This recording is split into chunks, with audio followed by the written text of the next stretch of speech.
Assalamualaikum warahmatullahi wabarakatuh. Kembali lagi dengan saya. Kali ini saya akan membahas cara mendeteksi autokorelasi dengan menggunakan software SPSS. Kali ini saya punya data seperti ini. Nah, yang mau saya sampaikan pertama-tama bahwa autokorelasi sendiri itu adalah hubungan antar error dalam suatu model regresi. Nah, apabila kita punya model regresi katakanlah ya, dan di model regresi itu ada autokorelasi misalkan, maka model yang kita miliki itu tidak memenuhi asumsi. Karena asumsi di model regresi itu adalah, salah satunya asumsi klasiknya itu adalah tidak boleh ada autokorelasi atau yang sering kita sebut dengan non-autokorelasi ya. Kita mengenalnya demikian. Nah, untuk autokorelasi sendiri itu biasanya terjadi pada data-data time series atau contohnya itu data-data ekonomi misalkan ya. Seperti itu. Nah, di sini saya punya data ada dua variabel bebas ya, atau dua variabel independen, kemudian satu variabel dependen. T ini sebagai urutan datanya saja ya. Jadi urutan waktu karena ini kan time series ya istilahnya. Atau kalau data-data biasa itu I ya. Itu urutan datanya saja. Ada 20 datanya ini. Observasinya gitu istilahnya.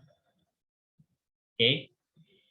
Di sini saya tidak akan berpanjang lebar menjelaskan apa itu teori-teori tentang autokorelasi. Di sini saya hanya akan menjelaskan bagaimana caranya kita itu untuk mendeteksi ada atau tidaknya autokorelasi dengan menggunakan SPSS. Oke, sekarang kita mari coba kita akan copy data ini ke SPSS. Untuk pengoperasian SPSS yang dasar-dasar seperti ini saya harapkan teman-teman juga udah bisa ya. Kita coba ganti nama variabelnya ya di X sesuai yang ada di Excel tadi. Kemudian desimalnya kita nolin yang T-nya ini biar kelihatan bagus saja. Oke. Coba kita lihat juga untuk X1-nya ini satu angka di belakang koma ya. Dan yang lainnya oke, nggak ada ya. Yang lainnya aman. Dua angka, ada yang satu angka. Tapi dua angka di belakang koma, ini satu angka di belakang koma. Ini juga. Oke ya. Kita coba sesuaikan saja desimalnya. Jadi yang satu angka di belakang koma tadi yang si X1 ya. Biar bagus saja kelihatannya. Oke. Jadi kalau kita menggunakan cara biasa itu, menggunakan rumus ya. Ini namanya adalah uji Darwin-Watson ya. Atau Darwin-Watson. Jadi kalau kita menggunakan manual itu lama ya. Jadi kita harus cari residualnya lagi. Pertama-tama kita regresikan, kita cari residualnya, kita ubah, dan sebagainya. Teman-teman juga bisa lihat rumusnya di referensi yang berbeda nantinya. Atau kalau teman-teman memang nggak ketemu referensi apa sih rumus Darwin-Watson, boleh teman-teman komentar di bawah ya, biar saya tuliskan nanti. Di sini saya agak sedikit ketinggalan ya untuk menyertakan rumus manualnya, karena tujuan saya memang hanya ingin menampilkan bagaimana secara visual kita melakukan uji dengan SPSS saja. Di sini saya sudah tuliskan hipotesisnya, di mana hipotesis untuk uji Darwin-Watson ini adalah H0-nya itu adalah rho sama dengan 0, ini rho ya. Kemudian H1 adalah rho tidak sama dengan 0. Ini sebenarnya sama saat kita menguji suatu korelasi, jadi korelasi antar variabel. Jadi kalau rho-nya sama dengan 0, maka tidak ada korelasi gitu. Tidak ada hubungan. Kemudian kalau rho-nya tidak sama dengan 0 ya, maka ada hubungan. Karena rho kan nilainya antar 0 sampai 1 gitu. Kalau 0 berarti memang tidak ada hubungan, tapi kalau tepat 1 hubungannya sangat sempurna. Seperti itu. Itu untuk pengenalan saja ya. Saya rasa teman-teman juga sudah paham lah ya untuk hal ini. Oke, kita coba langsung ya. Misalkan saya punya datanya seperti ini. Kalau teman-teman punya datanya yang lain juga nanti bisa disesuaikan, karena gampang sebenarnya. Kita langsung ke analyze, kemudian kita ke regression ya, karena ini regresi, kemudian regresi linear ya tentunya. Nah, sebagai variabel dependennya itu adalah Y, dan variabel independennya itu adalah X1, X2. Kita coba apakah ada atau tidak ya. Kemudian kita klik statistik. Ya. Statistik ini kita klik, kemudian di sini ada Durbin Watson. Ya. Kita bisa checklist, kemudian kita bisa continue. Pastikan independen dan dependennya sudah tepat ya. Dan menaruhnya seperti ini. Untuk T ya biarkan saja ya. Karena dalam penggunaan SPSS ini tidak kita pergunakan ya. Kecuali kita menggunakan manual. Oke. Kita klik OK. Tunggu sebentar. Nah, di sini udah ada outputnya. Sebenarnya kita langsung saja ya ke model summary, karena tujuan kita hanya ingin melihat Durbin Watson-nya atau statistik hitungnya. Jadi yang lain-lain ini enggak ya. Tapi kalau teman-teman misalkan belum ketemu model regresinya seperti apa, gitu, atau nilai Y sama dengannya gitu, ini bisa ya koefisien regresinya itu teman-teman bisa lihat. Tapi di sini saya kan topiknya itu membahas ada tidaknya autokorelasi ya. Jadi kita langsung fokus saja ke model summary di sini. Kemudian kita lihat Durbin Watson. Di sini nilainya adalah 2,362. Kita coba tulis dulu di sini ya. Jadi DW ya. Dihitung katakanlah ya, dihitungnya itu sama dengan 2,362. Atau enaknya di Excel aja lah. Di Excel dihitungnya adalah dihit 2,362 ya. Nah, di sini kita menggunakan tingkat signifikansi atau alfa sebesar 5%. Dan nilai dihitung ini harus kita bandingkan dengan nilai yang ada di tabel. Jadi, kita coba buka tabel DW-nya, Durbin Watson-nya. Ini saya sudah siapkan. Di sini tabelnya itu untuk alfa 0,05 atau 5%. Jadi tabelnya itu ada untuk alfa 0,05, ada untuk alfa 0,01 atau 1%. Kebetulan saya menggunakan alfanya 5% di sini, maka sengaja yang saya siapkan hanya 5%. Untuk tabel lainnya ya teman-teman bisa searching sendirilah ya. Banyak kok bertebaran. Oke. Nah, di sini ada P-1, kemudian P-1 sama dengan 2, P-1 sama dengan 3, P-1 sama dengan 4, dan seterusnya. Sebenarnya ini adalah P ini kan jumlah parameternya ya. Kalau teman-teman bingung, lihat aja di ujung-ujungnya ini. Ya. Kita itu kan punya dua variabel bebas. Ya. Jadi kan X1 sama X2, berarti yang di sininya kita pilih P-1 sama dengan 2 ya. Karena 2 ini variabel bebas. Kita cuma punya dua variabel bebas, sedangkan parameter regresi itu kan termasuk B0 ya. Sehingga kalau misalkan kita punya dua variabel bebas, maka kita punya koefisien regresinya itu kan 3 ya, B0, B1, B2. Atau beta 0, beta 1, beta 2. Tapi kalau teman-teman bingung, teman-teman sesuaikan aja, teman-teman punya berapa variabel bebas sih? Di sini kita punya dua variabel bebas, X1, X2, berarti kita cari yang sama dengan 2. Ya. Nah, di sini kita punya datanya ada berapa? Observasi, ada 20 ya. N kita ada 20, ya, N-nya 20. N sama dengan 20 ya. N sama dengan. Kemudian alfanya tadi alfa 0,05 ya. Jadi biar teman-teman nggak salah alamat nanti ya untuk tabelnya. Kita lihat ya, 20 berarti di sini. Nah, ini ya 20 ya. Saya coba coret-coret di sini ya, 20. Kemudian, nah di sini ya, berarti ada DL, ada DU. Ya. Ini DL, ini DU ya, DU ya. Oke.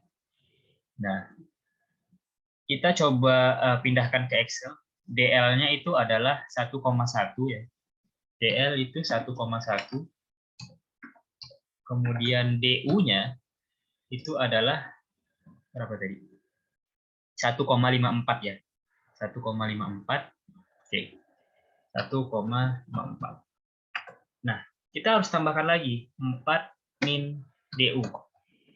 Ya. Jadi sengaja saya gunakan Excel biar cepat ya. 4 min DU. Kemudian 4 min DL. Jadi harus seperti ini prosedurnya ya, untuk kita membuat keputusan. Oke, kemudian di sini 4 ya. Nggak usah sih sebenarnya. Oke, begini saja sudah cukup. Nah, kita lihat dihitung kita tadi 2,36. Kira-kira kalau kita selipkan nilai dihitung ini di antara keempat nilai ini di mana kira-kira nilai kita?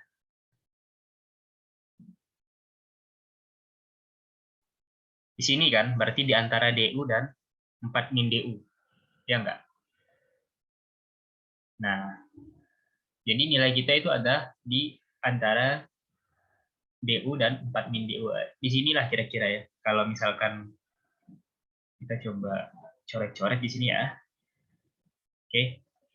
Jadi kira-kira kalau kita buat garis ya, anggap aja lurus ya.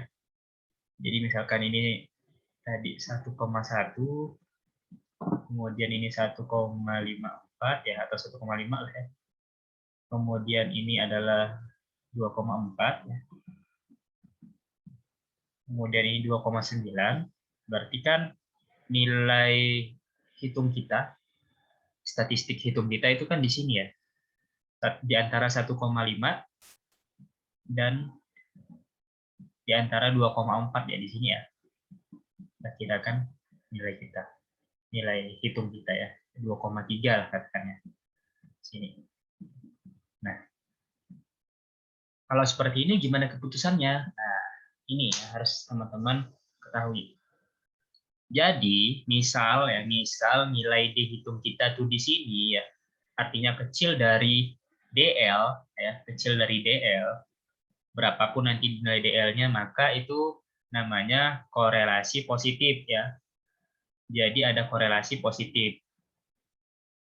Tetapi kalau nilai teman-teman itu ya lebih besar daripada 2,9 ya, 2,9, itu nilai rho-nya itu negatif. Jadi keputusannya itu rho negatif.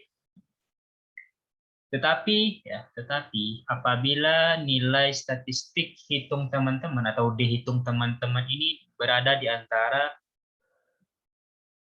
DL dan DU ya di sini, ya misalkan di sini, ini kan DL, ini DU, berarti ini tidak dapat ditarik kesimpulan kalau di sini. Ya. Kemudian apabila nilai teman-teman itu di antara 4 min DU dan 4 min DL, berarti kan di sini ya 4 min DU kan ini, kemudian 4 min DL ini, maka tidak juga dapat ditarik kesimpulan. Nah, kalau misalkan nilai teman-teman itu di antara DU dan di antara 4 min DU ya, DU sampai 4 min DU, berarti yang saya merahin ini ya, itu artinya keputusan yang teman-teman dapatkan itu adalah gagal tolak H0. Artinya tidak ada korelasi. Nah, seperti itu ya kira-kira. Jadi saya ulangi ya, apabila nilai statistik hitung teman-teman itu berada kurang dari DL itu yang biru ini, maka data teman-teman ya, model regresi teman-teman ini itu punya autokorelasi positif.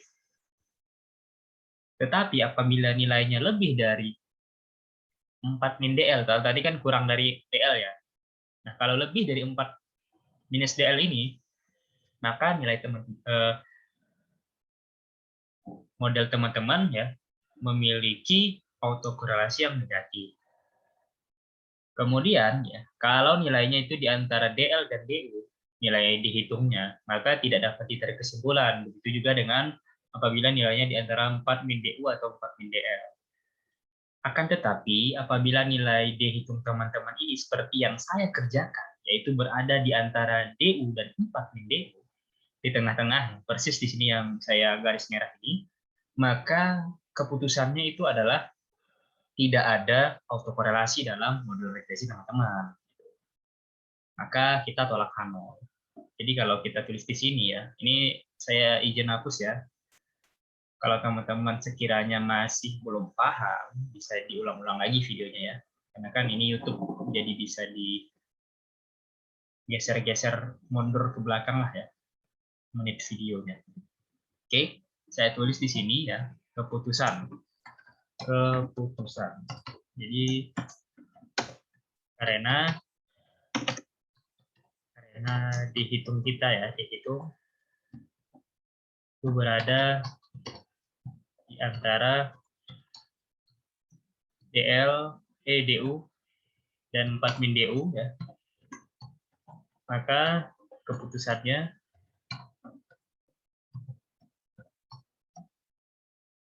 gagal tolak Hanol ya. Maka kesimpulannya dengan tingkat signifikansi, dengan tingkat signifikansi 5% ya, dengan tingkat signifikansi 5% berdasarkan data sampel,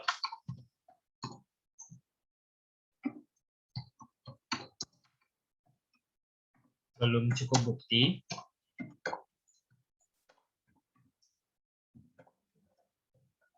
untuk menyatakan terdapat autokorelasi ya. Karena kan kita sejatinya itu ingin membuktikan autokorelasi.